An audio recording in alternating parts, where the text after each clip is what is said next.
दोस्तों, एक सवाल है।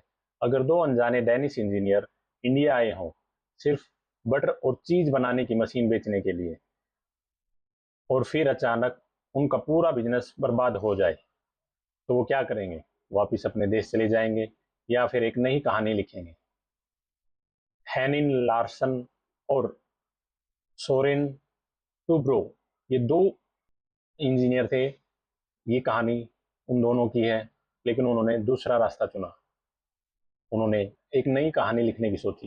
उन्होंने कहा, अगर मशीन यूरोप से इंडिया नहीं आ सकती तो हम इंडिया में खुद मशीन बनाएंगे। और इसी एक डिसीजन ने जन्म दिया इंडिया की सबसे पावरफुल इंजीनियरिंग कंपनी को, लार्सन एंड टूब्रो, LNT।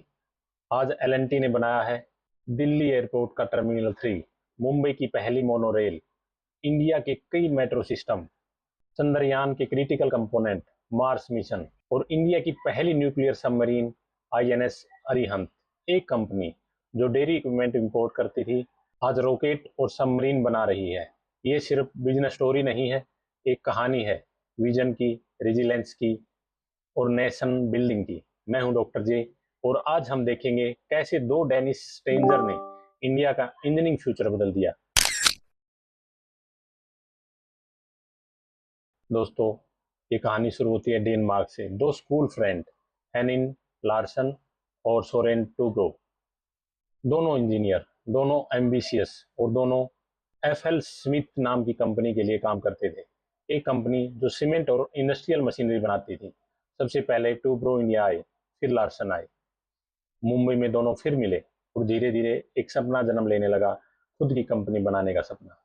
वो दोनों एक हॉलीडे ट्रिप पर गए और दो दोस्त एक लाइफ चेंजिंग डिसीजन लिया। उन्होंने डिसाइड किया कि वो अपनी कंपनी शुरू करेंगे।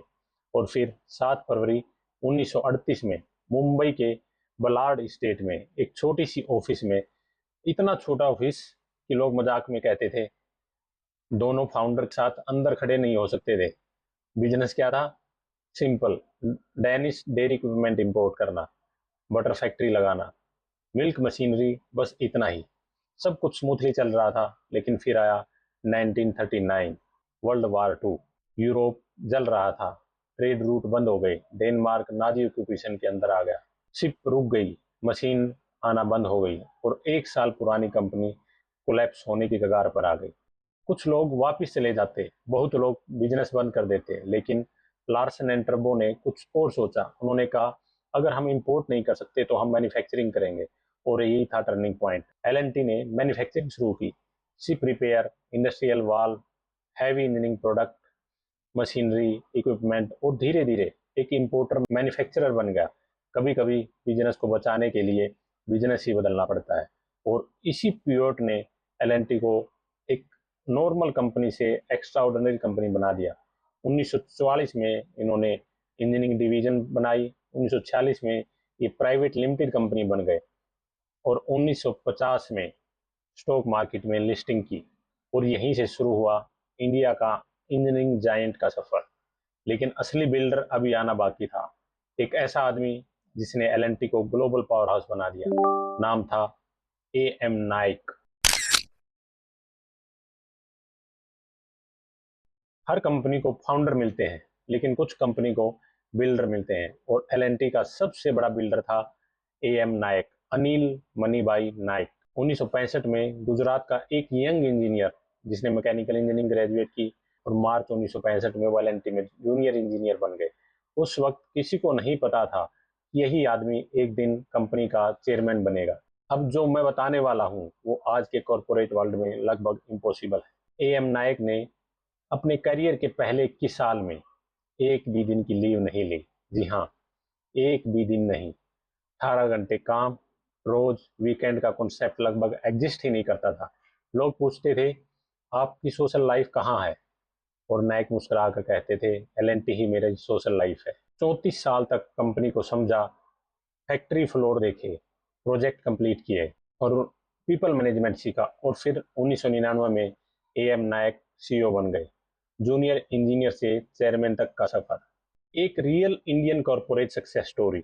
जब नायक ने लीडरशिप संभाली तब रिवेन्यू लगभग 5,000 करोड़ था, मार्केट कैप लगभग 2,000 करोड़ के आसपास था, और जब उन्होंने लीडरशिप ट्रांजिशन की, रिवेन्यू 1,20,000 करोड़ के आसपास पहुंच चुका था।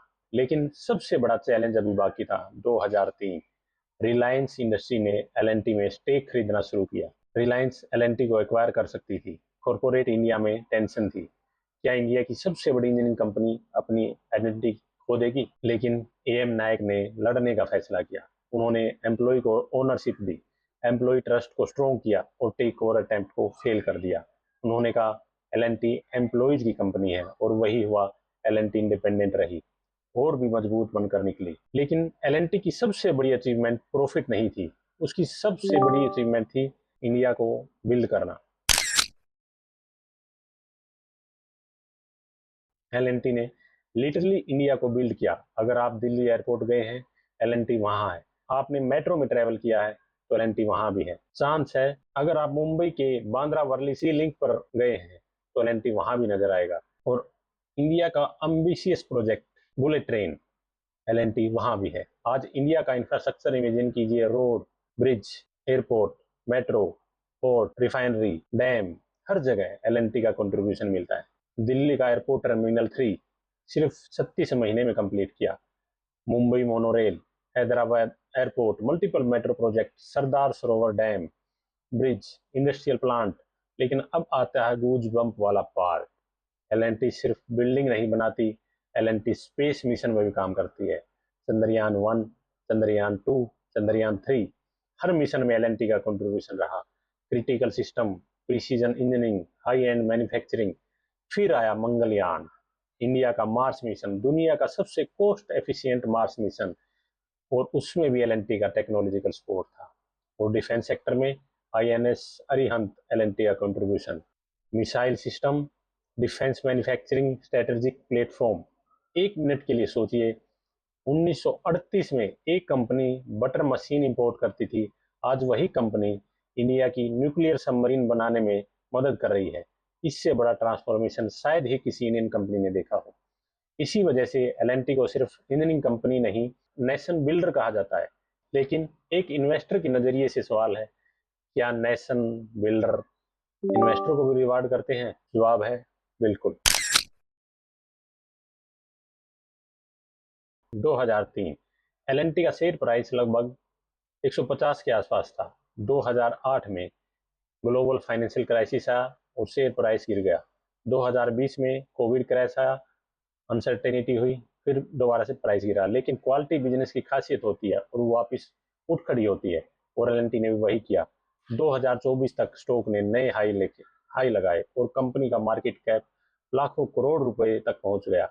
अब एक सिंपल एग्जांपल, अगर किसी इन्वेस्टर ने 2003 में 1.5 लाख रुपए इन्वेस्ट किए होते और पेशेंस रखा होता, तो आज उसकी इन्वेस्टमेंट लगभग 30 गुना के आसपास हो चुकी होती है।